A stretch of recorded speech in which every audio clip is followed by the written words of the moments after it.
This is podcast number 12, where we are going to talk about the state of the game. Yes, we totally stole that from Guild Wars 2 and their state of the game, but I figured it was appropriate considering they are releasing one every couple of days.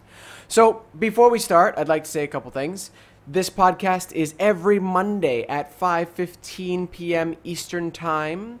You can tune in and watch it live. If you miss that live broadcast, it will then be put on YouTube on Wednesdays. And you can go to alttabme.com to check it out. So, hope you are watching live so we can get some questions at the end, or you can go check it out later. Anyway, what I want us to talk about, though, before we start the official podcast is the giant pink poof that is on my microphone once again. We talked about it a little bit in the last podcast, but we are having a contest to win one. So this is the one and only pink redhead windscreen from redheadwindscreens.com. The owner, Kalani, sent us one to test out, and we asked him if we could have one in pink, because I have a secret obsession with pink for some reason. Anyway, he sent us this. It is one of a kind, and what it does is it stops any wind or air from getting into your microphone and making the horrible whoop, whoop, whoop, whoop, whoop, whoop, whoop noise. That's the technical term, by the way, for it. And so you're probably saying to yourself, what do I give a shit? I don't podcast. I'm in my room. I'm not on the beach. There isn't a wind tunnel. I'm a gamer. What the fuck does this have to do with me? Okay. Simple as this. Do you guys use fans? Who here uses a fan to stay cool? Sometimes. Yep. Fan people. There's the fan people. Use an air conditioner and fan. Yep. So when you have that fan on and it's pushing air into your microphone, oh my God. If you wear headphones like me, it is the worst noise you could possibly hear in the entire world. I'm going to give you an example. Here is my trusty box fan. All right. So, trusty box fan is off now, but I'm about to turn that trusty box fan on. So normally, this is a very extreme example, but here we go. Box fan going on. So what you can probably hear right now is you can hear the box fan itself, which is not that bad. It just sounds like probably, right? Okay, let me take off the redhead windscreen.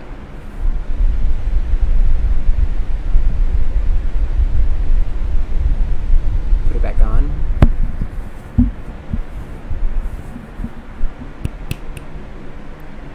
Big difference, right?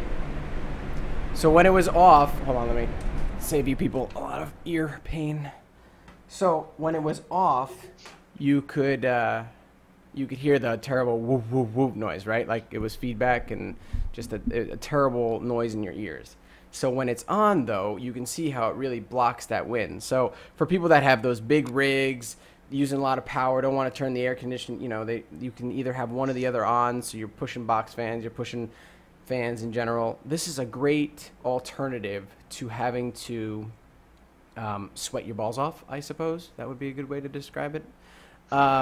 Anyway, he was nice enough to send us one of these to test out, to show you guys. This can be used for anyone. This is the really cool part. It can be used on a podcasting mic. This is a Samsung. It can be used on headphone mics. They can customize it to fit, like Brian has.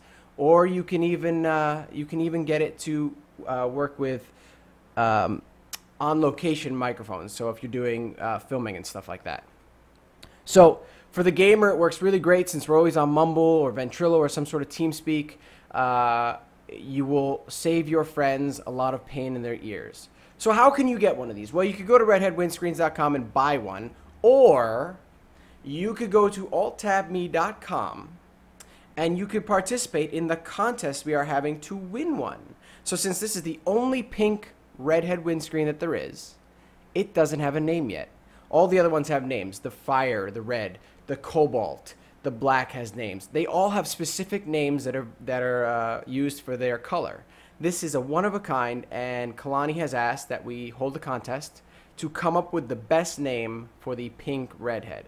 So all you have to do is go to alttabme.com, sign up on the forums. There will be a thread there. We will post that in the next day or two, where you can post your idea for the name of the redhead windscreen, and it has to be for the pink one. And then if your post or name has the most likes, you will win a free pink redhead windscreen, as well as a redhead windscreen of your choice. And as Kalani said, he lives in Hawaii. He said that he's also going to throw in some Hawaiian goodness into the package to sweeten the deal. I don't know what that means, but this guy's pretty cool. He runs his job, out of his home. He's got a really cool story, and you can go and read it on the forum post for details. But he's a cool guy, and I'm sure whatever he throws in there will be very cool. So check it out, alltabme.com, and get your chance to win your very own redhead windscreen and get your name into redhead windscreen history. Cool. All right. So, moving on now to podcast number 12, where we talk about the state of the game. Last week, we talked about our initial impressions of launch week. I think we all had a lot of sleep deprivation. I think we've all recovered a little bit now. Which leads me into the first topic of the day. The game being very, very, very friendly for people that want to have lives and play an MMO. What do you guys think? Is it accurate? Can you play Guild Wars 2 and actually have a life outside of Guild Wars 2 and not feel like you're falling behind the curve? Yeah, I definitely think so. Actually, right before Guild Wars 2 came out, I'd actually sworn off MMOs for exactly that reason, and the reason why I did get into it was because I felt you really could do both, so I'm a big yes in that regard. Yeah, I feel like the coolest thing is that a lot of the different guild members and we're all on different levels of time, or we're in a different time zone, or we're on different play styles, and I rolled my alt Guardian, like I talked about last week's podcast. We won't get into too much detail, hence I don't want to rage. Anyway, so I started from 0, and I am now level 80, but the entire time from 0 to 80, I was able to play with every single person that I've been playing to when I was playing on my Mesmer. So they just joined me, leveled down, and we found new zones. There were like a million new zones that I hadn't even seen yet before on my Mesmer. It was awesome. Yeah, I think you can really, even when you get to the end game, and there's typically in your MMO, that's when you have your raids and your big organized things, and there's a whole sort of time sink because you've got to grind out gear or whatever. And because there's no gear treadmill, you don't have to waste time getting to the level where you're competitive at that highest level of play. So there's like half a dozen different ways you can get to that highest tier of gear. You can do it by crafting, you can do it by doing dungeons and getting the items from dungeons that way through grinding them. You can get it from karma and doing the big events in ore to get weapons and armor and things like that. So you've got different avenues open to you in terms of reaching that top tier, and then doing things like events and stuff. Like in ore, there's 100 events going on that'll just sort of happen as you're running around doing stuff, and you can just jump into those, do that for an hour, and it's cool. I've done my thing. I've had my fix, whatever. Now I'm gonna go spend time with my kids or my wife, or go have dinner, or actually get some sleep because I've got to go to work in the morning, or whatever the case may be. So I think it's really they really have done a great job in building a game that is friendly to that sort of, I guess, casual sort of experience. Well, so then you have the opposite argument where people that are very hardcore are going to be like, well, I like to play all the time because I don't have a job, or I do have a job and my job lets me sit at the computer all day. And I wants to play and raid and get the top end shit before Joe Schmo. I don't want him. He paid like 2 hours. He is not worthy of my shit, and therefore he should be on a lower tier of everything than I should be here, and he should be here. Well, you do actually get that. The hardcore players are still rewarded in this game, which I think is really cool. If you play a lot of hours, you're going to get some really cool, epic stuff. It comes in a different form, though. It comes in the form of accomplishment. Yeah.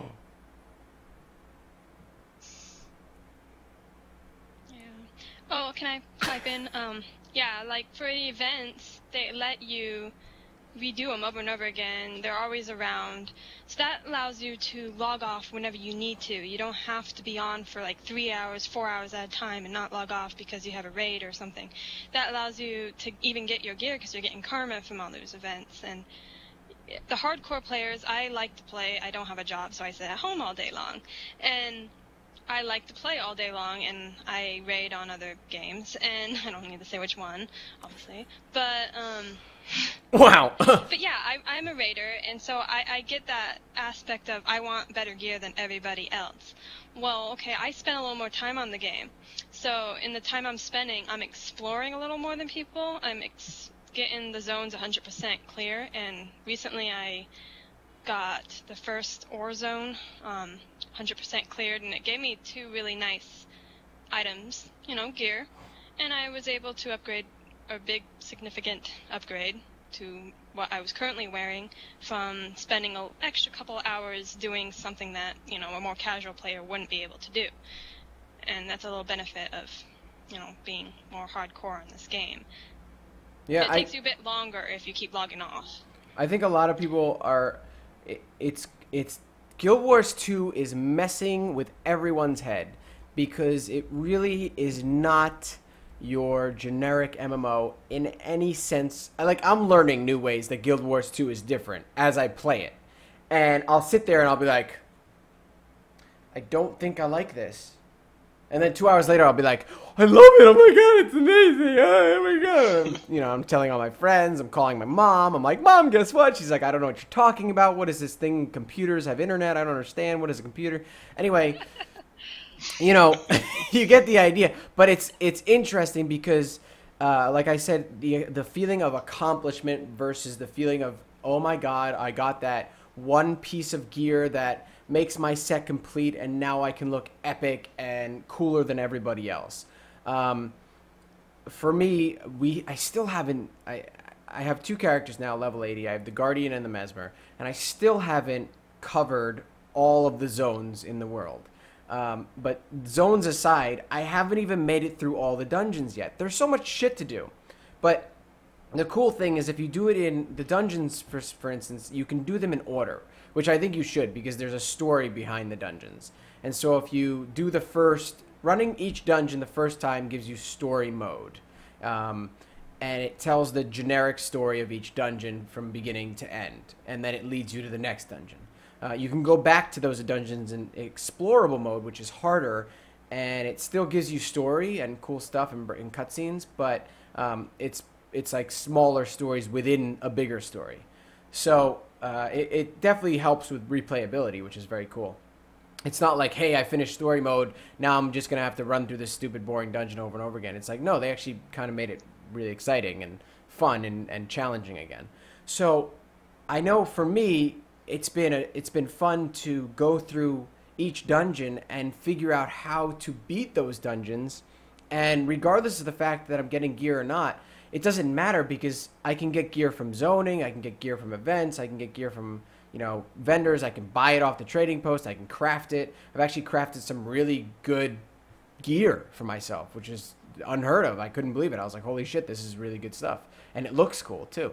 Without doing dungeons to get the patterns. Right? Well, it's fun because you're not going to dungeons to get, like, epic gear. You're going to dungeons to try to figure out how to beat those dungeons and progress the story forward and figure out why you're there. And so I've gotten up to, I think, the 4th dungeon.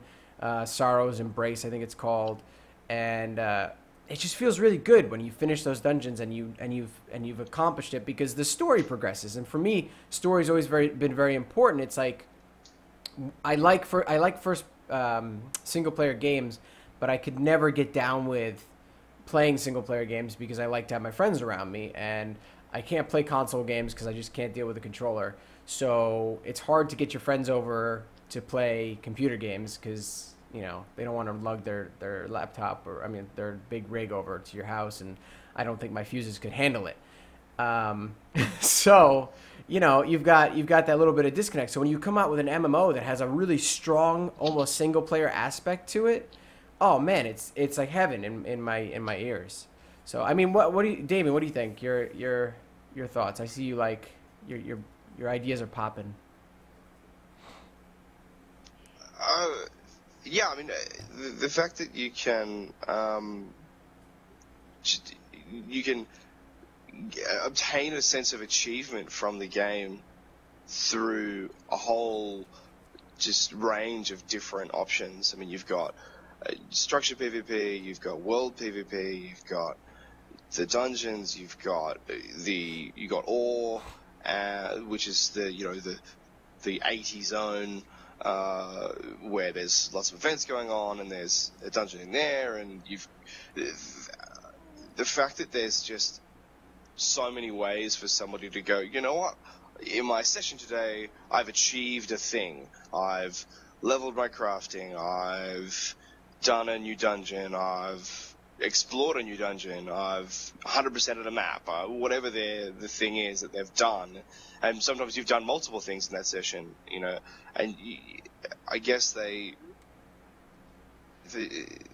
really sort of hit a really good balance on,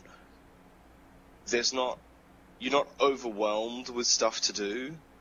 You know, it's just like, oh my god, there's so much stuff, I don't know where to start, kind of thing. But at the same time, there's always more to do. You know, which I think they've done that really well. But yeah, it's a really difficult balance to strike, I think. Well, in anything. The cool thing, I think, and for those that don't know what ore is the level 80 zones. They are basically the end of the last zones in the game, essentially. And I've had people that have watched the live stream. For now. Yeah, for now. I've had people that have watched the live stream, and they've asked me, are you in a dungeon right now? Because this zone is just filled with dynamic events. And dynamic events are basically when, you know, Joe Schmo, the commander, comes up to you and goes, holy shit, I need help. And you're like, okay, I'll help you. And then you just start going through this zone with these NPCs, and events are popping up around you, things, you got to kill it, you got to protect it, you got to knock down walls, you got to take down bosses. And literally, you could be following this person for like 3 hours. It could be the length of a dungeon in another MMO, but it's a dynamic event. So people that see it can jump in at any point. So if you see, you know, if you didn't get the event at the beginning, but you see him running by halfway through, you can jump in and help. And then you can continue to the end. Or if you're like, nah, I think that mountain over there looks way more exciting. I think I'm going to go climb that. Go climb the mountain, and maybe you can come back. Or maybe they end up on the mountain. Who the hell knows? But it's very cool because, you know, these events are constantly happening. And they do feel very epic in scale. And they definitely feel as though you're progressing from A to B to C to D instead of just, you know, randomly happening in the world and it doesn't make sense. They all make sense, and they make sure to tie the world into it as well through, you know, yelling. You hear commanders yelling. You see dragons flying overhead. You see different NPCs chattering about what's happening. There's lots of things that can give you clues as to, oh, maybe I shouldn't go to that mountain over there because it's infested by that giant dragon that I see flying over it.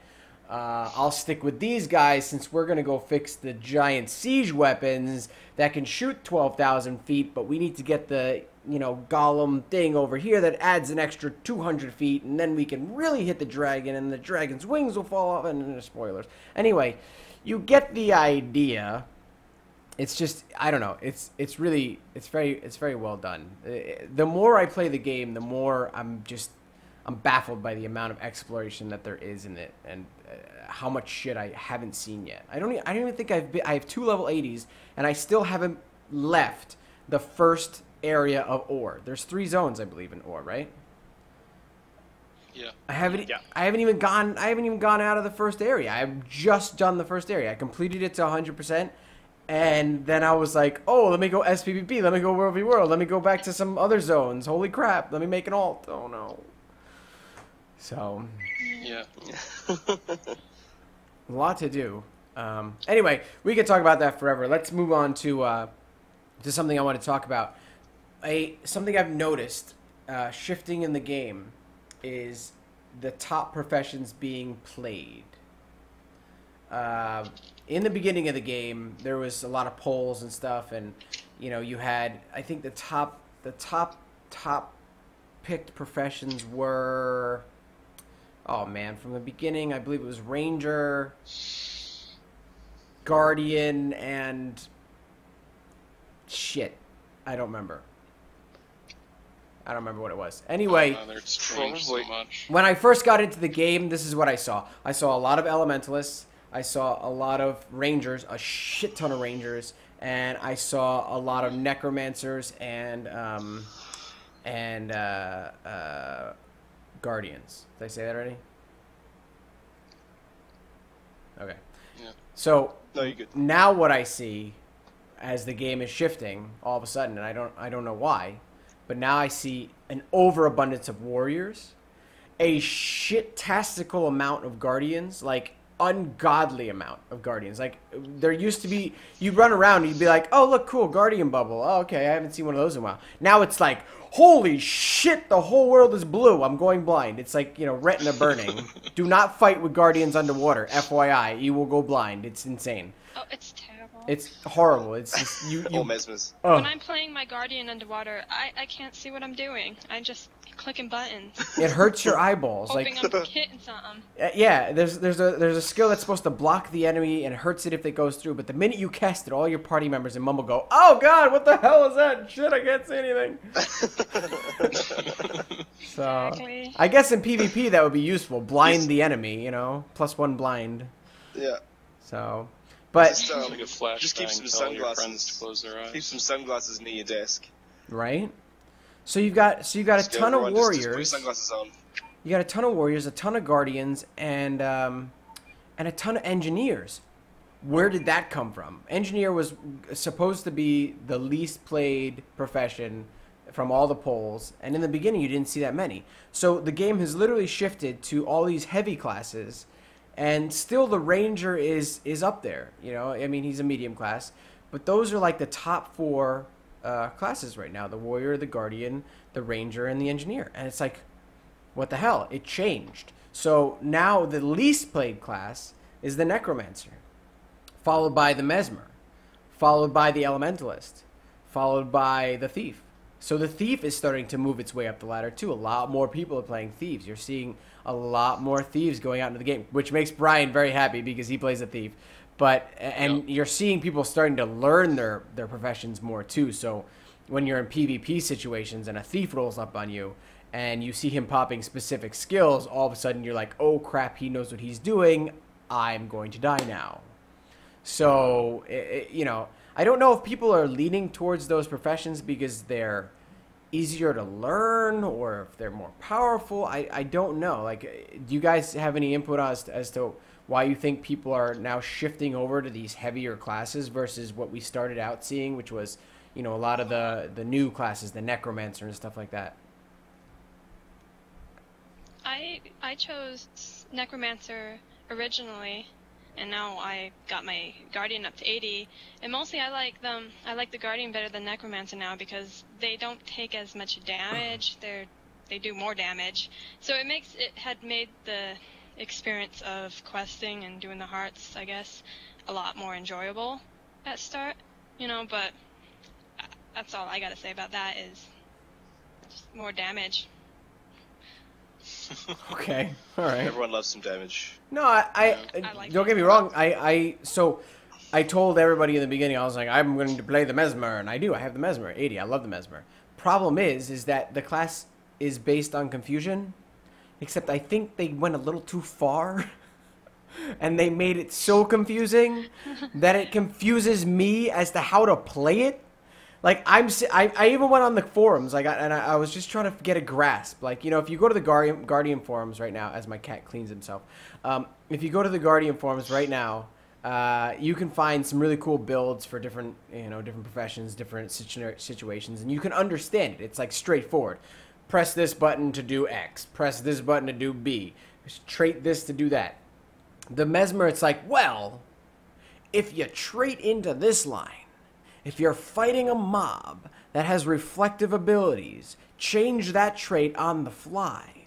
And then if you go into a trash mob, change the other trait on the fly, but then change your skill thing over to this bar, and make sure you swap out this weapon. I'm like, what the fuck is going on right now? Like, I shouldn't be this confused while playing a fucking class. Like, holy crap.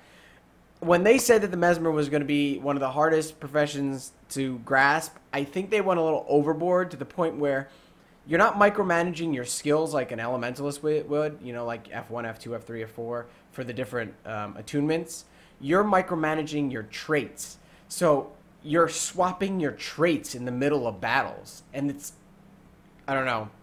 If it doesn't see some fixes soon, I'm very glad I got my Guardian up to 80 because my brain is like, I'm mind racked. I can't figure this shit out for the life of me. It's a little too much. Like the Mesmer is getting a little too confusing for me, and I love it to death. But it's oh my god. I don't even know. I don't know. I mean, yeah, I don't know. I mean, you play the Necro. What's the Necro feel like? Do you have to? Are you finding that when you're doing PvE and stuff like that, that you're swapping traits per battle, or you're just worrying about your skill bar? Like on the Guardian, all I have to worry about is swapping my skills, the ones on the right. Like if I'll change bubble out for reflective wall or something. Yeah, my utility skills. I'll swap those. I'm not swapping traits. That's like whoa. So what does the Necro feel like, Damien? I thought you were directing it at Jen. The Necro, no, I haven't felt the need to change traits. I think, the best idea is that I found with all the professions is to come up with a build that solves more problems than it doesn't. So to have a build where I can go, I can deal with stuff that gets up in my face. I can deal with stuff that stays far away from me. I can deal with stuff that tries to control me. I can deal with stuff that tries to slap me with lots of conditions. I can deal with, so when those situations arise, you can just respond instead of having to go, oh man, I wish I had that trait slotted in. I'm going to run away and let myself go out of combat, and then I'm going to change that trait, then I'm going to go back in, and so I think it's just a case of figuring out what's going to be more useful in more situations than just sort of niche swapping your traits around. Yeah. So I haven't found that problem with the Necromancer, to be honest. Yeah, so that's what's interesting to me is that I've been playing I've played a bunch of the different classes, and now I can say I've played two completely different professions all the way to 80, and I still find myself unsure.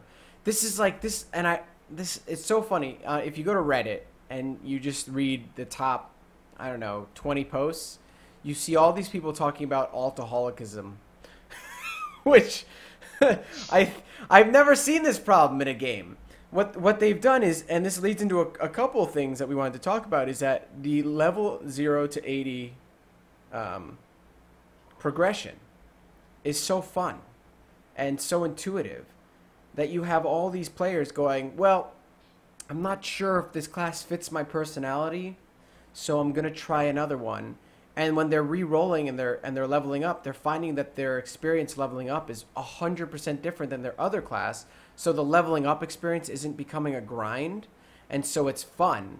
And so they're still trying out different classes, and so you see a lot of people switching more often and ending up with two classes now going, well, this one can do this, and this one can do this, but this one can't do this, and this one can't do that. Well, should I play them both, or what do I do? And so people like me who usually have one main, and that's it. I don't like alts. My brain has a very hard time doing more than one character. But in this game, it's like it's forcing me to have multiple characters because the leveling experience is fun, and you get to experience all these different things, and when you're doing it on a different class, it changes it up a lot, and it makes it feel different and epic on a different scale. And the group makeup dynamic changes as well, and you get different combination feels. You get all these different things. I know Brian wanted to talk about the 0 to 80 experience. So Brian. Yeah, I think, and this kind of ties into why maybe the popular professions have been switching a lot. The game is very conducive to having alts because the 0 to 81 isn't a really hard grind or anything. And two, it's still interesting. So people can really, they get this tiny little urge to try out another class or profession, and they just think, well, I could, it's not going to take me 6 months to figure out, to get to, max level and even figure out if I like this class. So I think that really ties into why people are trying out new things and finding what they like better, because a lot of the professions don't really play like previous incarnations would. So people think, oh, I'm going to try out this profession, it's going to be like this, and they get late into the game, they realize it's nothing like what I expected it to be. But as we've mentioned, the 0 to 80 isn't really difficult. I'm not a super fast leveler, and I don't have an abundance of time to play, but I did it in 0 to 80 in about 2 weeks or so. So I think the average player could easily get a level 80 in a month without going insane with leveling. And I think it wouldn't feel like a job to do it. For example, there's a ton of different zones to go through. So, I did 0 to 80, and the barest fraction of the world map is even visible to me. There's all of the different dungeons, all the different explorable modes on it. There's the simple difference in how the professions play is pretty dramatic and entertaining. And then there's the personal stories, which have a huge number of variations. So you can play your personal story from beginning to end, make a new character, and then just change a couple of things around in it, make some different decisions, and have an almost entirely different set of events go down. So it's almost like an entirely different game. So there's no real wall. There's that psychic wall that comes in some cases when you're deciding whether or not you make an alt, whether or not you put this effort in to get to 80. It's not as big as a barrier as it is in other games. It really lets you branch out and try a whole bunch of stuff. One of the things that's nice that that Brian was saying is that you could level to 80 and have barely scratched the surface of what's there in the world to do. I've only got one level 80, and I'm leveling another character at the moment, but my level 80 ranger only has 44% of the world discovered, and I'm at max level. I haven't even done half the world yet, and I've probably 100%ed 3 or 4 zones on my way to 80. That is a big game. In other MMOs, you hit 80 and you just think, well, I've done everything. In the cases of some factional MMOs, there's a whole other sort of side to a story because you can do a different faction and you get different quests and do that sort of stuff. But in this, I can go, okay, so I leveled a Char Ranger with certain choices to max level. I can now go back and level a Char Warrior who makes different choices to 80 and do different zones, and I'll have 100% different experience than doing the Ranger. And then if I choose, okay, so I did Char, and now I want to do Asura, and I want to play Elementalist instead of playing a Ranger, so I'm going to play a different going to play a scholar profession instead of an adventurer profession, and I'm going to be a different race, and I'm going to have different choices, and it's going to lead me naturally into different zones. Because if you just sort of follow the game as it naturally sort of leads you through your personal story, the personal story leads you into zones quite naturally. Because you say, oh, my next personal story's in there, so maybe I'll just go to that zone and just start doing things in that area until I'm the right level or whatever to do my personal story. So you can level 2 or 3 or 4 different characters and just have completely different zone experiences than you would in similar sort of AAA title MMOs, I guess.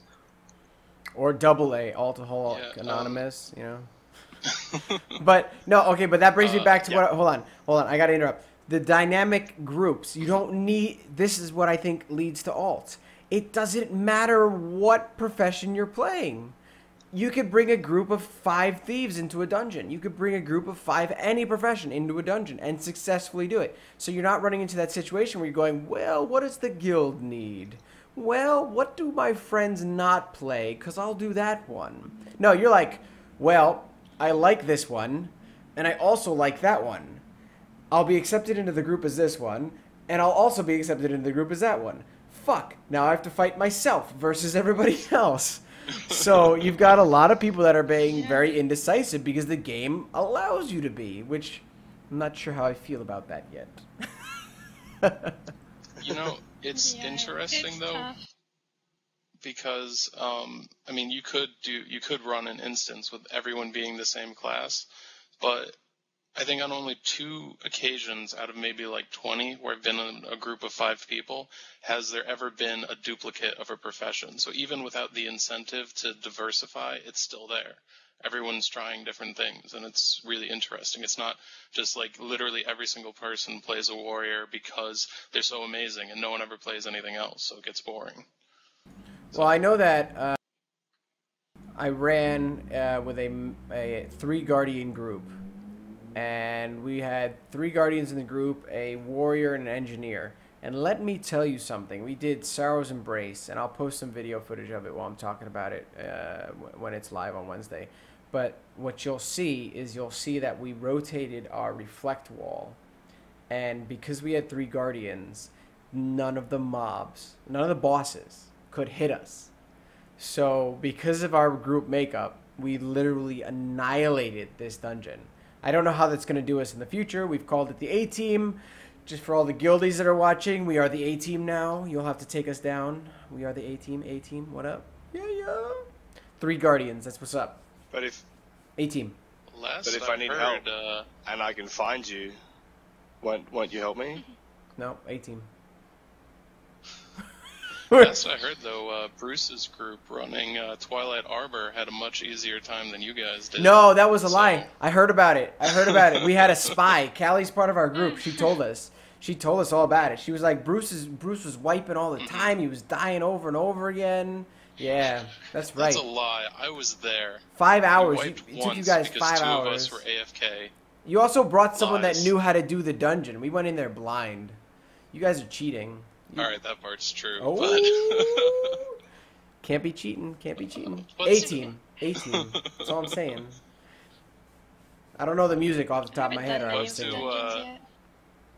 have to figure out a dungeon or explorable mode that neither group has done and just try to race it. Oh, we're doing it. It's happening. It's gonna. Whoever wipes less wins. That'd be cool. It's on. Whoever wipes less wins. Yeah. Nice.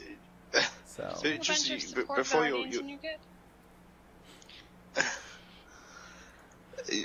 before you were talking about the people shifting into different professions, and I think, and I was going to say it and then I forgot about it and then I remembered it again. I think that one of the reasons why you see a lot of engineers now is because up until one of the recent patches, there was a very specific engineer build which could just make a mockery of about 80% of the encounters in the game. And that was to use the Juggernaut trait, which, when you had a flamethrower out, it gave you stability permanently. Oh. You just had stability on all the time. So things couldn't knock you around, you couldn't get feared, you couldn't get pulled, you couldn't get, like, there were just a whole host of things that bosses would do in encounters that just couldn't happen to you because you had stability. You know, you were basically a boss. You had the defiant trait, pretty much. I mean, probably the boss that people rage about the most that I've seen in explorable mode is in Ascalonian Catacombs, Lieutenant Kohler. And he has that spin attack where he spins and draws everyone into him and then basically just one-shots you at point-blank range. And if you're an engineer with Juggernaut, he can't do that because he can't pull you. So you just stand there and go, I don't care, I'm burning your face. Didn't they fix that trait? It was called Juggernaut, and they changed it in one of the patches. So now you don't get stability. Now you just get stacking might buff while you have the flamethrower out. And I was seeing a lot of, and I was seeing a lot of engineers, but I was seeing them all use pretty much exactly the same build, or slightly different builds, but they all used flamethrowers that gave them stability. So when they changed that, because they realized, actually, it kind of breaks most of the encounters in the game by giving people this ability. Because you could just go in with a team of 5 engineers, all with flamethrowers, and just go, hi, we do ridiculous amounts of condition damage, and you can't knock us down, or fear us, or move us around, or any of that sort of stuff. So, so they changed that. So I think you'll see, as they keep sort of balancing the game and tweaking things and seeing things in live, that they go, oh, okay, that's probably not really working as intended. You'll see the people will shift towards different professions as things change. Yeah, I think you'll always have that problem where people lean towards the class that seems overpowered, and whichever one has the broken ability, you'll see a lot of people instantly, going towards that profession. I think a lot of people have been leaning towards, and I think a lot of people have been pushing towards the warrior profession because it does so much DPS. I've been playing with warriors. One of our teammates is a warrior, and he rolls into dungeons with us. And let me tell you, that guy goes down fast. So people that are just playing it because they see an SPVP match where they get 100 bladed down, I think they're switching for the wrong reasons. But you'll always get that in every MMO. So I mean, it's up to the play style, and that's their choice if they want to always try to be on top. But I think ArenaNet's doing a good job at keeping it balanced. For instance, the engineer, when it had a problem, they were like, okay, well, we'll switch it around. We'll still give them a buff, but it's not going to be crazy overpowered goodness. So. Yeah, I think the biggest success story in that is actually the Thief, because there was a while during the beta weekends where there were threads upon threads on all kinds of forums about people saying that the profession was dead. No one was ever going to play it. It was never going to work. And then they made a couple of tweaks. They added some stuff. And like you said, now more and more people are playing Thief all the time. So it really switches around like that. Yeah, I'm not going to lie. Every time I'm fighting a Thief in World v. World now, I'm like, oh God, run! Like, I hear that woof, woof. It sounds like, okay, so you know what the sound of that attack, the Thief does this one attack, and you'll all hear it. It makes this, like, woofing noise, and it reminds me of those, the dogs from Mario. And they're not dogs, they're the balls attached to the chain with the teeth. Yeah, that would be like, woo, woo, woo, woo, woo, woo. Every time I hear that attack, I'm like, oh God, Mario flashbacks, oh shit, the princess needs me. Like, it's crazy. I need a fucking flute. Next level. Anyway, that's what it reminds me of. It's crazy. It's the exact same noise. I'm gonna find that noise. I'm gonna fucking show you. I've really heard it. It's the same noise. It's crazy. Do you remember what the attack is? Like what they do? They do like a flippy shit, or they get closer to you. They're constantly closing the gap on you. Probably Heartseeker. That's a big favorite. I was gonna say, is that Heartseeker? Yeah. It's gotta be, because people really don't like it when they get Heartseeker spammed. Oh God, they can spam the crap out of that. And they're just closing the gap on you, and all you hear is woo, woo, woo. I'm like, no! It's like you're being chased by a dog. It's terrible. That's the initiative. It's the initiative. If you want to, just spam something and go at it with the Thief. It's good fun. Oh, it's and you get the the Heartseeker does more damage the more damage they've taken as well. Really? Which is awesome. That's When frightening. you're chasing, Yeah. yeah, it does. It's one of the It's like- reasons it's they like a spam certain- each one hits harder than the last. I don't even know. Yeah. Thieves scare me, Because man. it hits certain percentage thresholds. They frighten me. They just frighten me now. People are starting to learn how to play them. They're putting out a lot of damage, and they scare me. So that's it. Well, talking A about lot of balance professions fixes, are like that, though. I'm kind of sad that we don't have Bruce here. Bruce had to be away for his work, but I'm still going to talk about it. They fixed the cooking. So you can no longer power level it up to 400. Unless, of course, you go to alltabme.com and you look at the revised version of the guide and you don't mind spending about 2 gold off the auction house to do it, because you can still do it and get 10 levels in about 40 minutes. Just throwing that out there. I think that they took off some of the items off the karma vendors. They changed the price so they're a little more expensive. But in the overall long run of it, it's still account bound, so you can buy it on your character that's max level. The stuff on the trading post is so overly fluctuating. I mean, so overly what's the word? There's so many of them that basically the price is, it's Saturated. Saturated, that's it. So it's saturated the market. So right now, if you want to do it, go ahead and buy all the mats you need: the butter, the chocolate, the peaches, the oranges, all that stuff, and you can just get it for an insane low amount of money, and you can still level from 0 to 400 in 45 minutes by getting all the mats. And then you sell all your stuff, and you'll make back from the vendor. So you sell it to the vendor, you'll make back about a gold, and so you've spent total maybe 2 gold to 1 gold, depending on how much you spent in the first place. So it's still viable if you don't mind spending some gold. So, hey, what are you gonna do? I don't, I'm glad that they put some things in there so it wasn't so easy to get to 400 on it, because cooking was supposed to be the hardest, but it's still pretty easy to nail on that one. But oh well. Sorry, And Bruce. that'll change too as those materials come off the trading house, because there are people who are still going to do it off the trading house, but then it means that those resources will get lower, and then it's because they've changed things like butter and so on to come off drops as opposed to off the karma vendors. It'll reach a point, probably within a month, where it'll be back to a sort of acceptable status quo, where it is difficult to level, and you do have to try for it, and you do have to farm materials and do that sort of thing. So yeah, I've been having a difficult It's time with coming. it. Well, you don't have money. I don't want to use any guides, so it's like, Oh yeah, no, I understand. Hey, I totally get it. I really don't like. In this game, I don't mind the rush to 80, but I also like to hit 80 as fast as possible, so that my weapons and skins and stuff, I can worry about the look of my character more than I have to worry about the stats. yeah. I don't think, I mean, in terms of the difficulty, it's not probably what they're aiming for, but I also don't think they necessarily broke the profession, because if you use those power leveling guides, it only really teaches you a handful of things to make.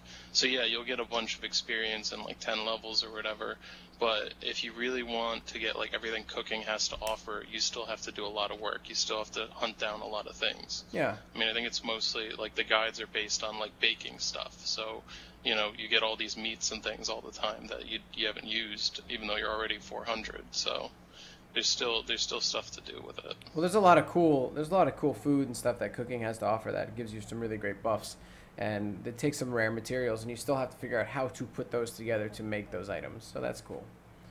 I mean, I'm sure you could look that up online too, but if you want to actually do it the real way, you can.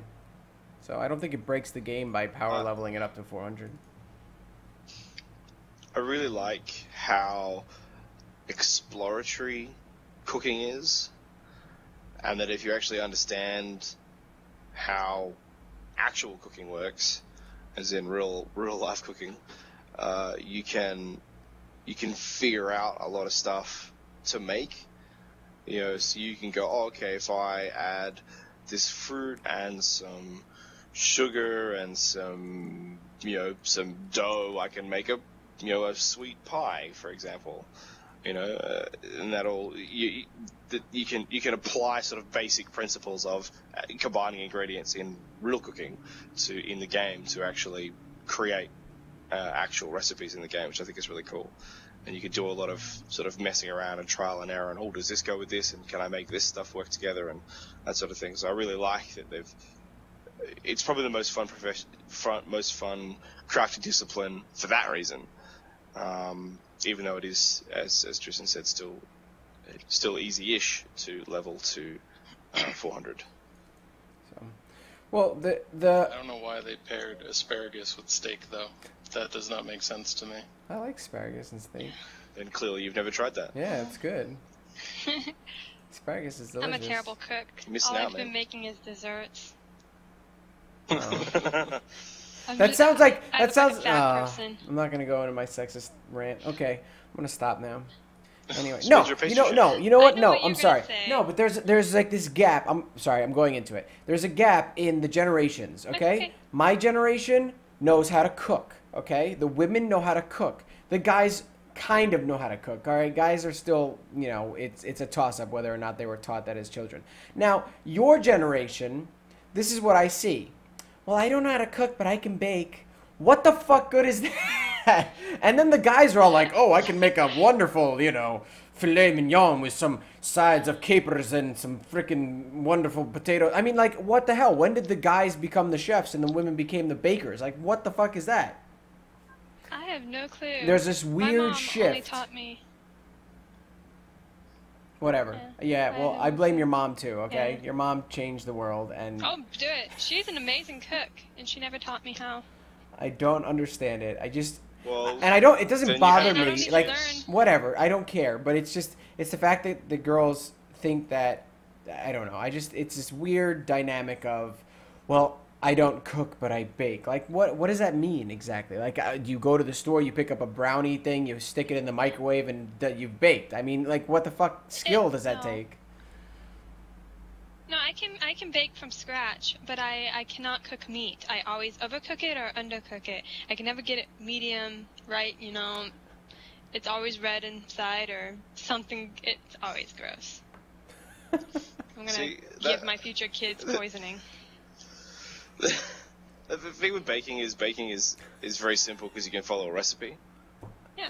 It's the you Guild can Wars measure 2 your cups podcast, and by the spoons and you're way. This is Yeah. the Guild Wars 2 podcast talking about baking and the women and dynamics of age difference. Yeah. So that Joe 'Cause there was some Schmo disconnections. that's running on the treadmill with our podcast in their ears isn't like, wait, this is Guild Wars 2 we're listening to? What the hell are they talking about? Anywho. Like my cooking podcast is next. What? Yeah.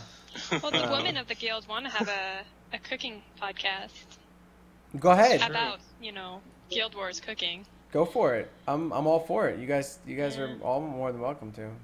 So, personally, one of my favorite things that I've run across so far in the game is the fact that I can go and buy items that I think look really, really cool, or I can go explore and find items that look really, really cool. And I've been starting to go and use transmutation stones more because I'm level 80.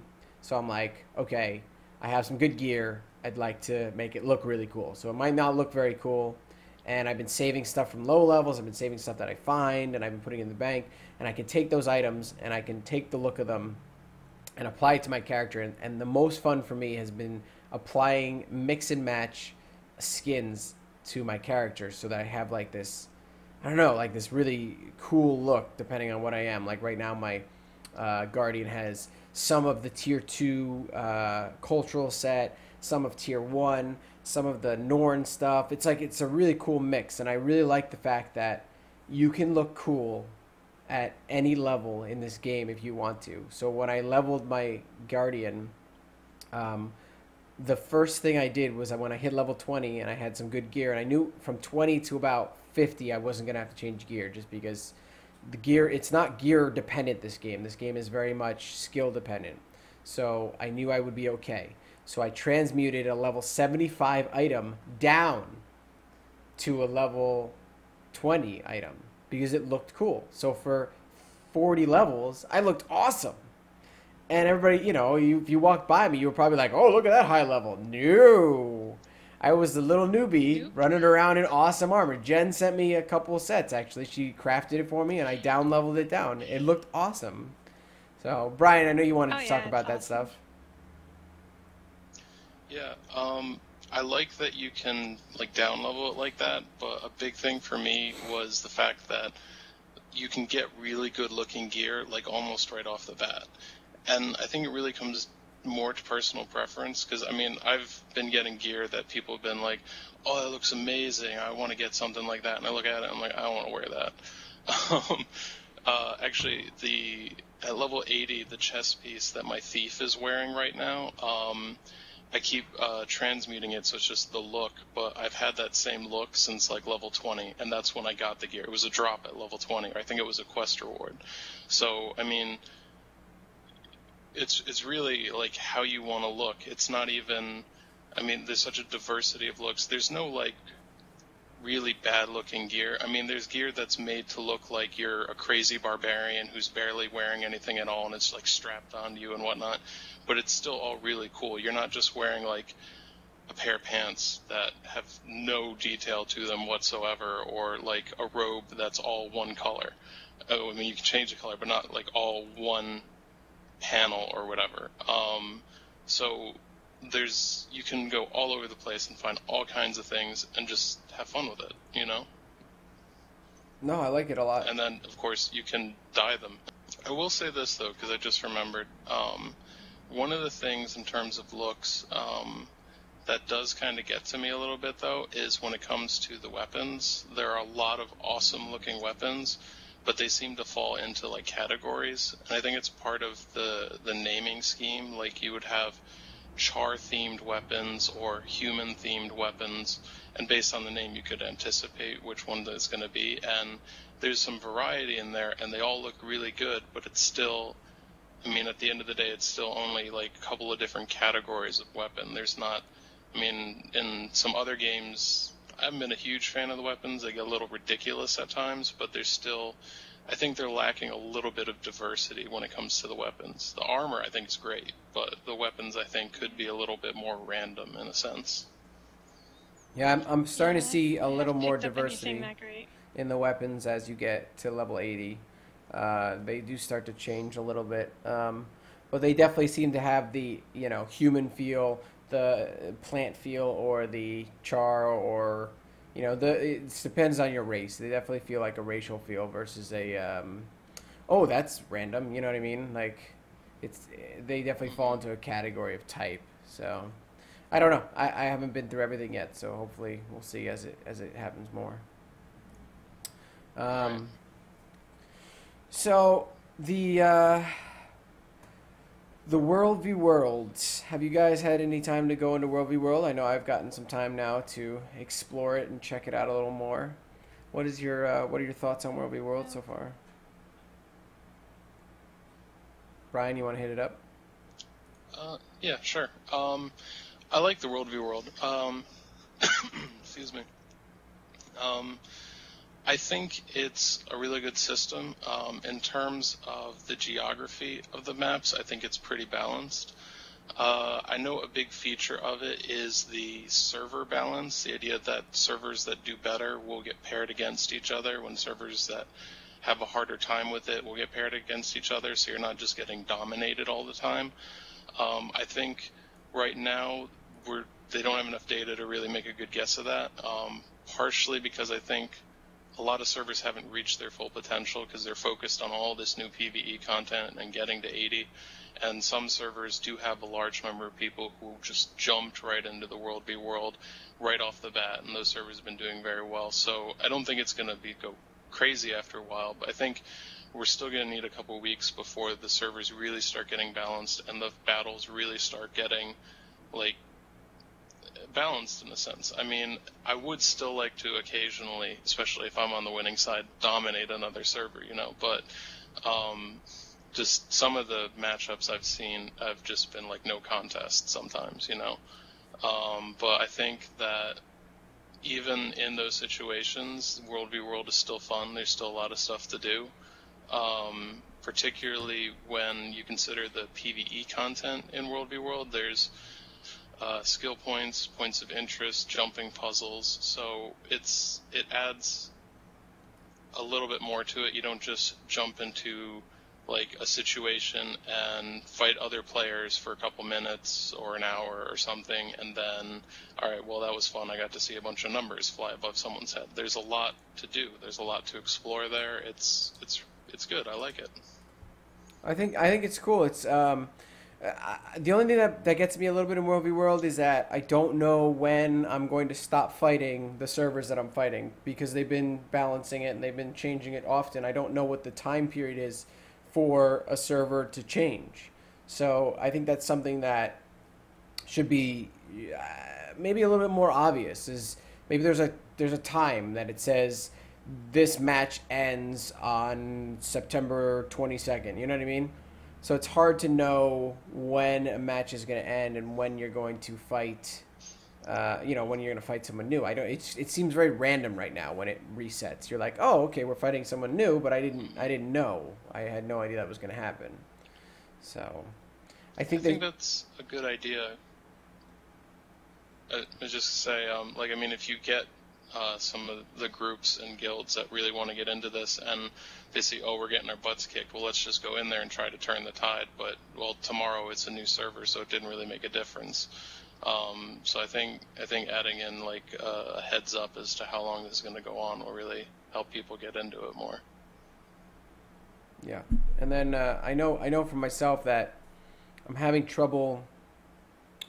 I still think World v World caters towards specific professions more than others. So if you watched the last podcast, you know that I have a very big strife between my Guardian and my Mesmer.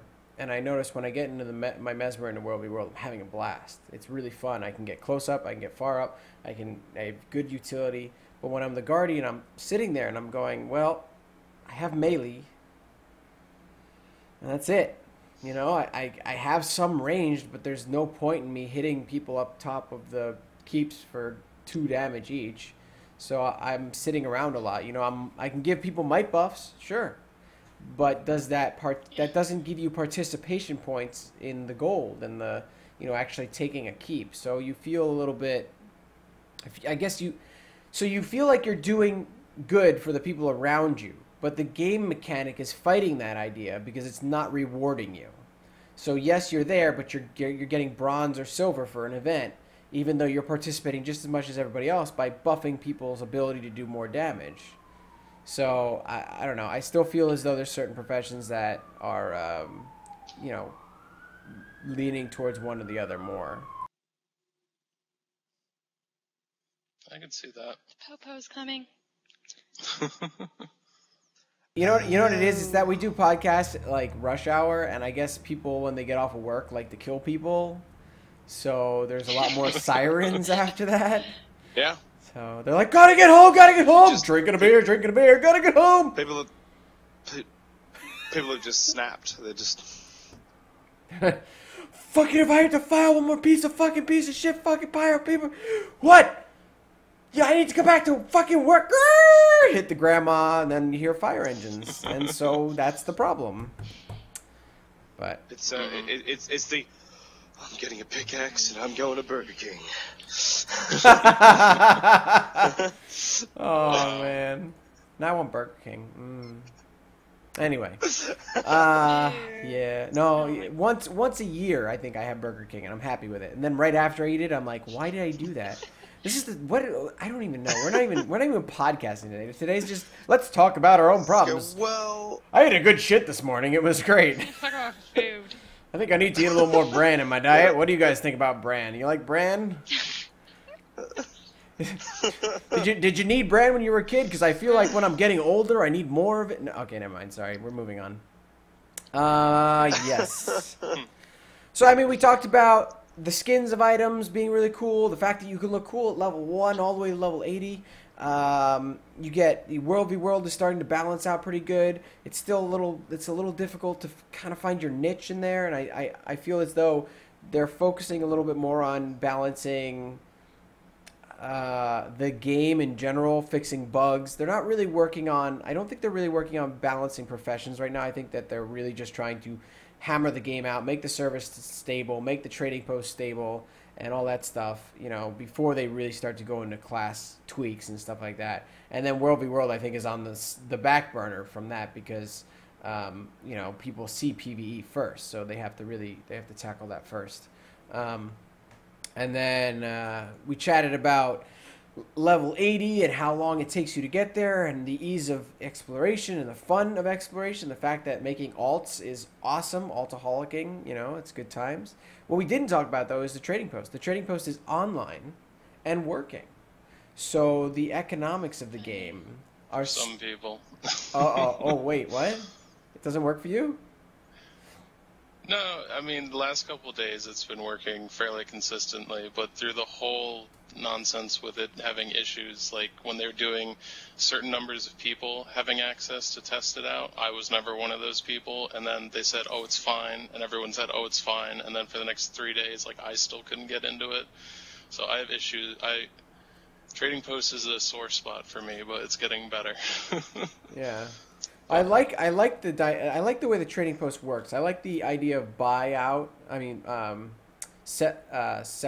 orders, so you can set the price that you want to buy something for and then post it up and hope that you get it. Because you've got a lot of people that are not going to wait, and they see someone that wants to buy their item and they just boom, they sell it right away. So you get it for a great price and they get the money they wanted right away.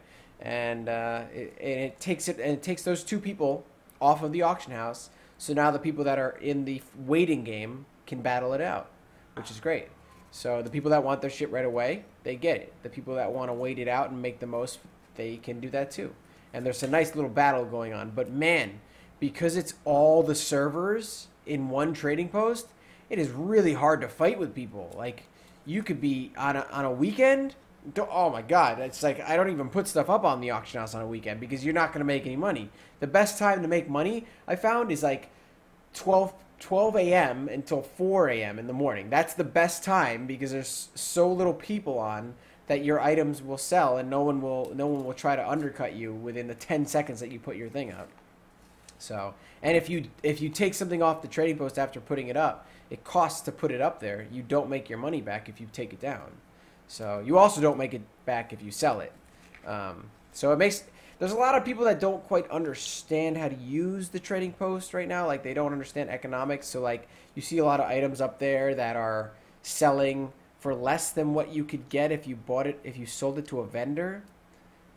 I don't understand. No, you can't. I don't understand. Well, no, you can't. Okay, list something. Yeah, but they're selling it for the price. For less than what a vendor will buy it for. But they're selling it for that price. And then they're getting hit with a 15% cut because the auction house takes 15%. And then they're also getting hit with a listing price. So I don't understand why they're even putting it on the trading post at this point. So those people need to go back to math school because that's a thing. Yeah, they need to read. They need to be I think that educated. might actually be the problem. Is that they're not taking the time to look and see what a vendor would give them, and so they throw it up there. And since it's every server on the same trading post, even though there's only a couple idiots, they add up to a lot. Yeah. I think there is definitely something to be said about server to server. Each server having their own trading post, because it makes an interesting economic game.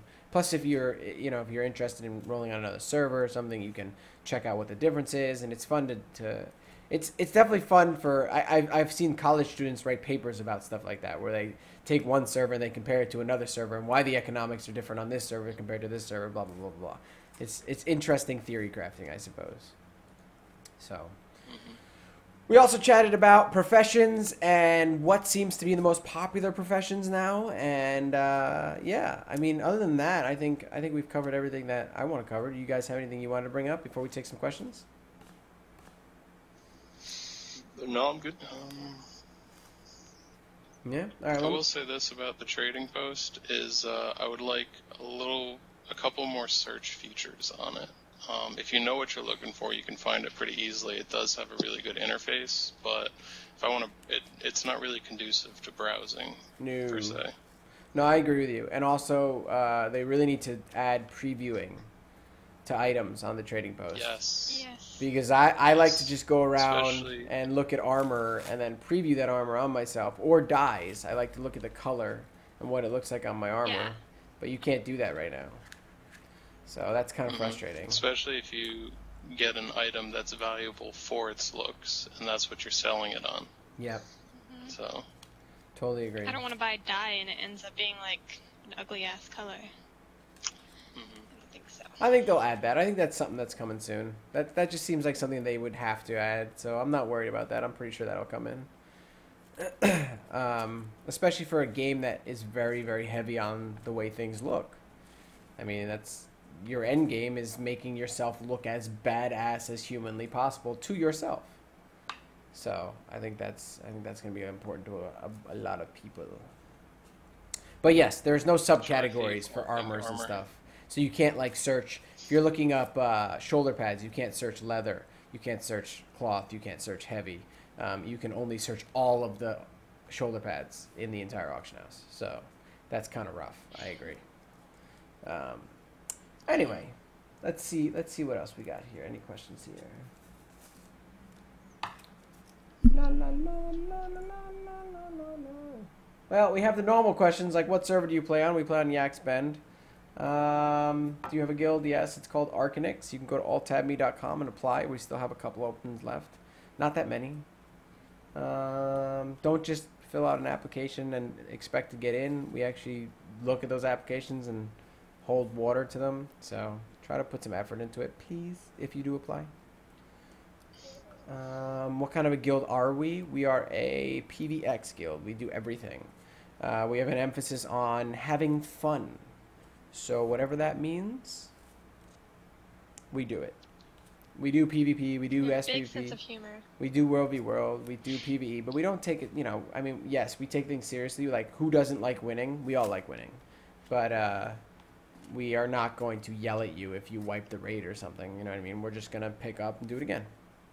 So, we're definitely casual in that sense. We're not casual in the sense of not playing. We play a shit ton. We're just casual in the sense of how we approach the game. So,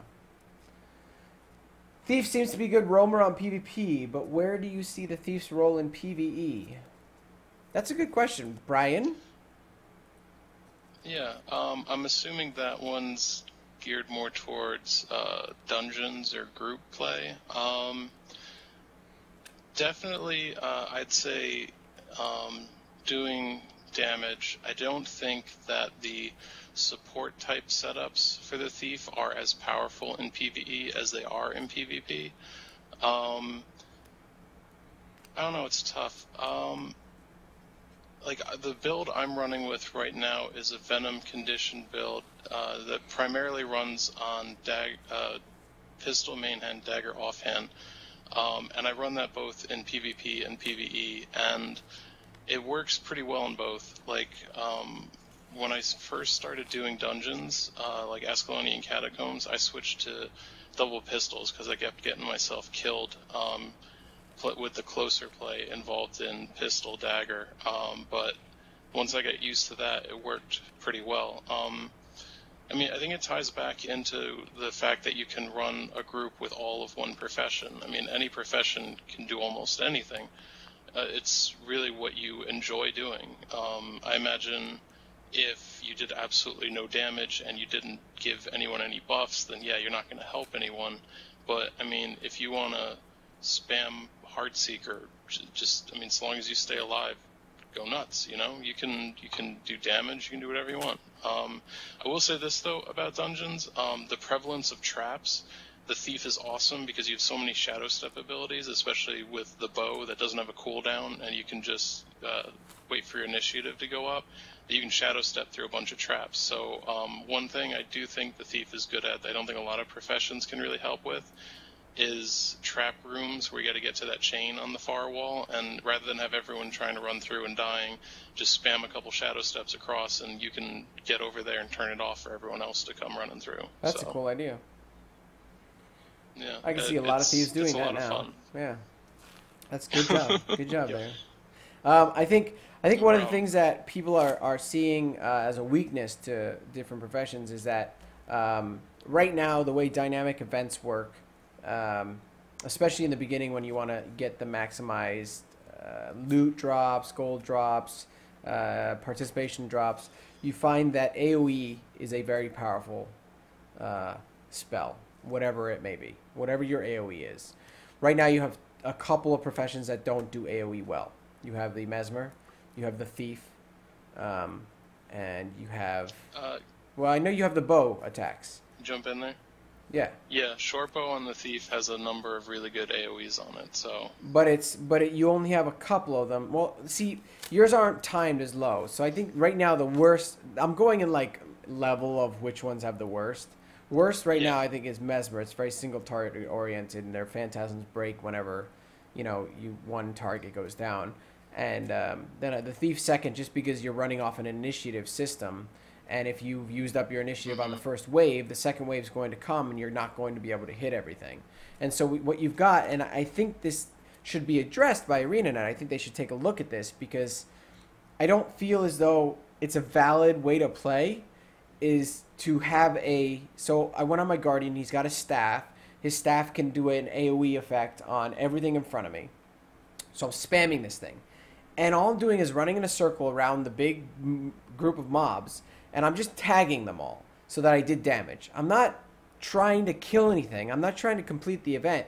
I'm relying on everybody else to finish the event for me. I just want the loot. And you have a lot of people doing that right now. And that, in my opinion, is a problem, because you've got people that are literally just spamming AoEs just to tag things, not to finish the events, because they're like, oh, well, I need to participate and I need to get the event loot and all this stuff.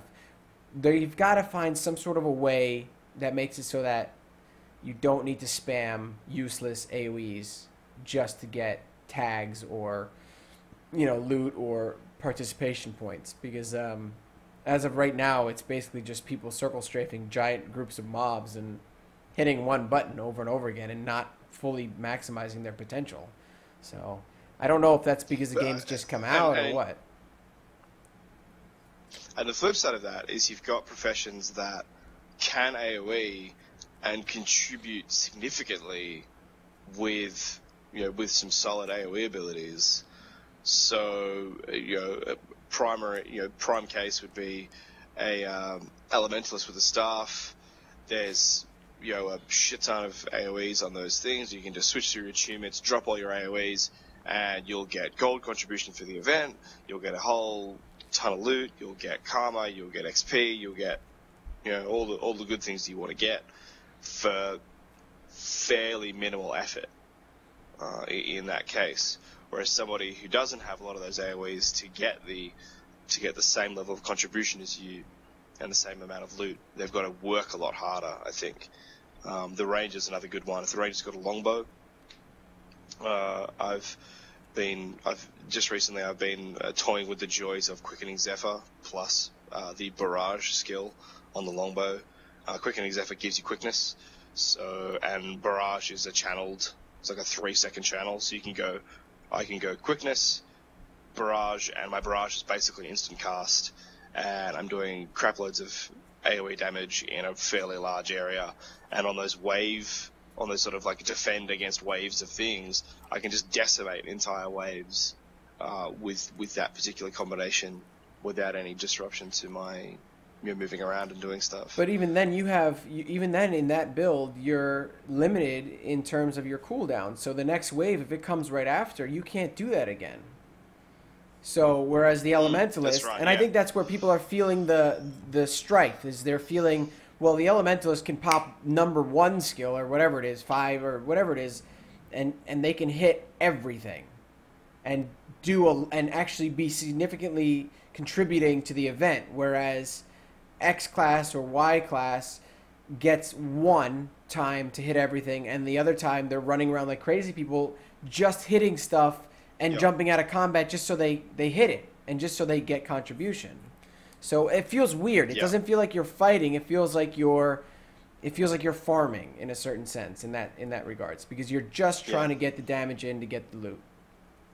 So that's my only real complaint about the dynamic events with waves and stuff like that, is that you don't actually fight them, you just hit them once. So you gotta have some AoE so you can get loot too. I mean, yeah. You're not getting anything. When I did the Guardian versus the Mesmer leveling up, I swear to God, my bags were full 24/7 on the Guardian because of that staff. Yeah. And on my Mesmer, I was like, I can't keep up with you fuckers. I had the staff, I cast that down, but that staff was on a 30-second to 45-second cooldown, whatever the hell it is. And so I could get the first wave, but if that wave moved to the left or someone pushed them, I didn't damage anybody. I was like, fuck! And it made me like go crazy. Yeah.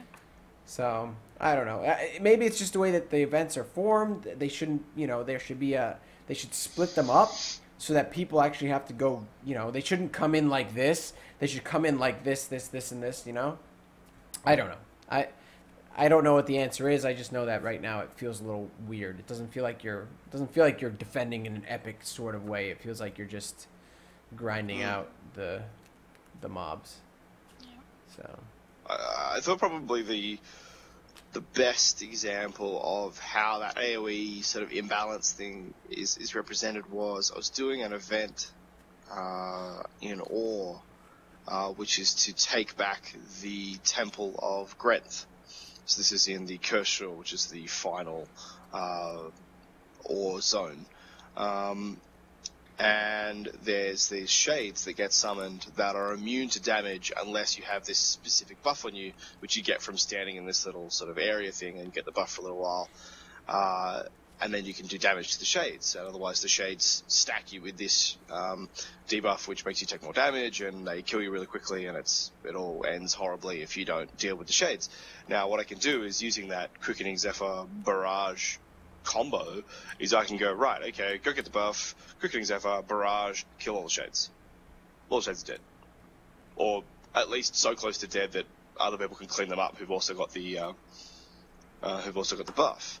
So you can sort of, and whilst that's cool and makes me feel badass because I'm like, yeah, man, I'm just crushing this event and and sure, there's still a boss to fight and there's still AoEs to dodge and do all that sort of stuff. But it's one of those cases where just purely by me going, I've got a crap load of AoE, so if I just go do that, that's really going to help this event be easier for everybody if I just go do that thing.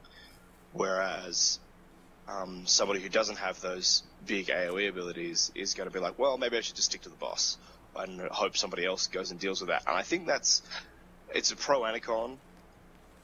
It's a pro because people can sort of find their niche and find that, there's a little bit of niche protection going on in the game, that certain professions are just flat out better at certain things than others.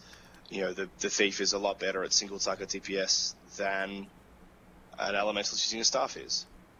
It's just that, that's just how it goes. And this thief using basically any weapon combination is going to be better at single target burst DPS than the elementalist, unless the elementalist is very, very specifically traded and weapons set up and all that sort of thing into a very, very small sort of niche.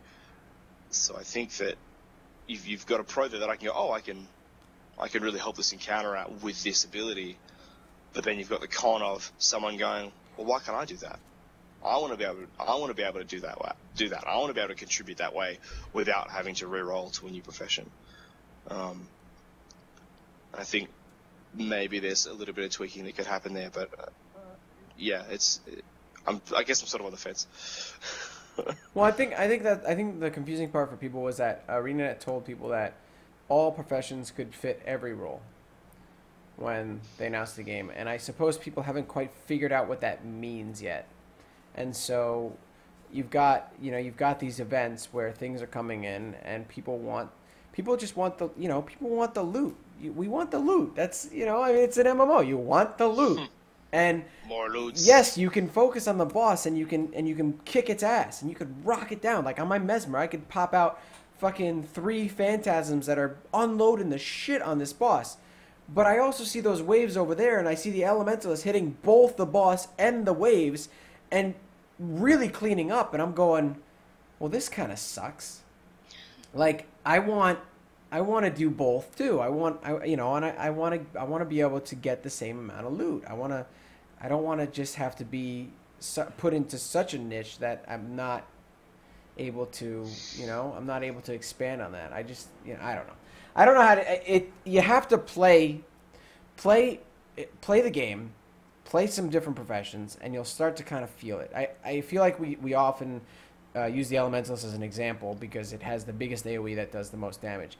But try some of the other professions, like for instance, I'm doing the Guardian and the Mesmer, and I'm still torn. I really don't know which one I like better. I don't know which one fits a better situation. I've gone to dungeons with the Guardian, I enjoyed it. I went to dungeons with the Mesmer, I enjoyed it. I don't know. And I think it's because there's some tweaks that I think that either there's some tweaks that need to happen or like tweaks to your character or tweaks to the way that loot and events drop items and stuff like that, so that people that are more focused towards one single target or 2 or 3 targets versus 8,000 targets can feel as viable as the guy that's doing, damage to 8,000 people at the same time.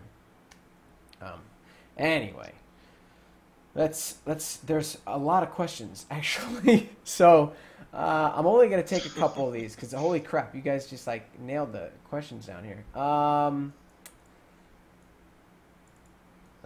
There was one that I wanted to hit here. Where is it here? Oh my god, I'm like scrolling up here. Oh, is there a way to level your character to 80 that is more efficient than the others? And the example was given as I like to complete zones and move in order. So right now you could, by the time you finish your first level zone, you can go to the next level zone, and there's a couple zones that are, okay, let me rephrase this, sorry. There's a couple zones that overlap. So there could be a 50 to 55 zone and a 50 to 60 zone and a 50 to 50, and another 50 to 55 zone, and you pick which one you want to go to. By the time you're done with that zone, you're going to be 65. And so then you can skip everything, or you can, because it down levels you, go to the other 50 to 55 zone and complete that one, and then go to the other 50 to 55 zone and complete that one. Now, is there a way to level and gain more experience? Yes, there is. If you go from level 1 to 15, and then you move on to the 15 to 25 zone, and then once you hit 25, you go to the 25 to the 30 zone, etc., etc., etc. If you're always leveling in your zone or higher, you will level faster, because the events give you experience and karma that's relative to your level. When you scale down, it gives you a scaled, capped out version of that experience and that karma. So you're not going to get as much as fast. So if you're a completionist, you will level up, I believe, a little bit slower than someone that skips zones. But I think that's one of the fun things, is that I've noticed that when I go back into the zones as a higher level character, it's still challenging, and you're still getting drops relevant to your profession, which is nice. So I don't see a problem with going back if you want to level as fast as possible. But if you're a completionist, yes, it'll take you a little bit longer. And I don't think you'll be level 80, because that's what I did on my Mesmer. You'll be level 80 before you even hit a 60 zone. I think I maxed 80. I think I was in a level 45 zone. So I'd never even gone to ore. I wasn't even close to ore, which is the 80 zone. So if you are a completionist, I went to the char zone, the newbie zones, all of them, and I just did them all, and I finished them all in order. And yeah, so if you do that, though, it takes a little bit longer. What's your favorite dungeon zone city? That's really broad, man. That's another podcast. We'll go over that. We'll talk about our favorite zones and dungeons and cities and shit next podcast. I'm writing that down. Favorite zones. Topic. Yep, favorite zones, dungeons, etc. For next podcast, we will definitely talk about that. I've already got a whole list in my head. That'll be a talking topic for next podcast. Oh, yeah.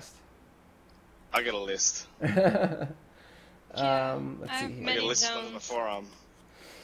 I'm playing a Mesmer as an alt, and I was wondering what your favorite weapon sets are, utilities you use. I was wondering blah blah blah blah blah. Well, okay.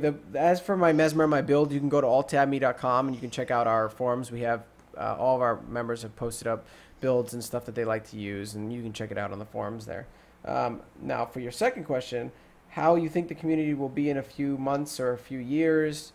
I think this is going to be a very strong community. I think it's going to last. I'm level 80, and I've completed 25% of the map on my Guardian and 40% on my Mesmer. And I'm level 80 with both those. That's nothing. I've done 4 out of the 8 dungeons. I've completed up to 70% of my personal story. I mean, there's a lot to be done and very little time in real life to do it. So I think this game is going to last, and it's definitely very enjoyable. It's not one of those MMOs that's going to, where it was hyped up so much in the beginning and then it's going to die out and all of a sudden you're going to see, oh, free subscription trials, blah, blah, blah. No, I think this game is going to last. I think the only reason they would do trials is just to get people to try it, to let them try it. But it wouldn't be a trial situation like, oh, well, we're losing subscriptions, so we need to let it out into the world. You guys agree with me on that one? Yeah, I think the no definitely. subscription fee thing will also really keep people around for a while. So there's not that pressure of, well, do I have this money every month to spend on it? Is it really that good? But I do think it's lived up to a lot of what people thought about it ahead of time. So it hasn't disappointed me at all, and I've been disappointed plenty in the past. So, Free subscription yeah, is a big bonus. yeah. The So, buy-to-play aspect is fantastic. yeah, and I've noticed a lot of people that, because they quit other MMOs, not mentioning any names, and they're not paying subscriptions. It's true. It's a reality. They're using that subscription money to buy stuff off of the gem store. And that's great. I think that's awesome. Buy some bank slots. The other thing about the trading post, by the way, is that I bought 2,400 gems. That's the equivalent of $40, $50? Something like that in real life money. But I bought it with gold. Right now, the gem to gold conversion is very, very low because there's not that much gold in the game. So you can get gems and buy stuff in game just by playing. You don't have to pay real money to get anything off the gem store. You can literally get what you want off the gem store by playing the game. It's the coolest thing. They did the gem store right. So that is that's one of the things. Yeah, it's I think like 2 gold if you want to upgrade I think your bank or something. No, it's less than that. It's less than that. Earlier today, someone was telling me it's like a gold, 20 silver. Yeah, that's exactly I what was it trying is. to figure it out the other day. It's And, because yeah, for it's 3 not gold cheap. and 20 silver, you get 1,200 gems, and it's 600 to upgrade the bank slot. So it's about a gold 50, gold 60, something like that. So that's pretty damn good. It's not bad. Yeah, just go farming for a day.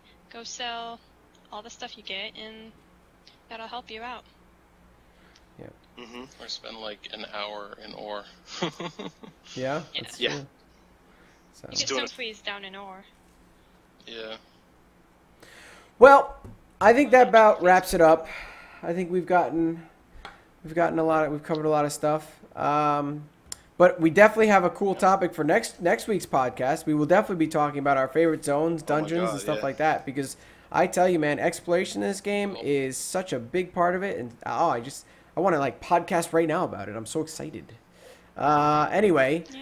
thanks for watching. And those zones you go into and you go, oh my god. Yes. Yeah. This is amazing. See, I can't get it. See, they already won't shut up about it. We already have a podcast. Bam, that's the whole thing. 4-hour podcast next week. I hope you're ready for it. 4 hours of podcast. Yeah. Bam. So, all right, guys. Thank you very much for watching. This is alttabme.com, podcast number 12, The State of the Game. Anyway, Check us out every Monday live at 5:15 p.m. Eastern. Stop waving. I'm not done with my ending thing, okay? Okay? I'm not done. 5:15 p.m. Eastern. We're live at alttabme.com/live. And then you can check it out on YouTube every Wednesday. It will be published. And you can also get an MP3 to download for you that liked your podcasts. And yeah, so thanks for watching. And we will see you next time. No waving now? Can I wave now? Wave? Can you wave now? Yeah, go ahead. Everybody can wave. Okay, waving.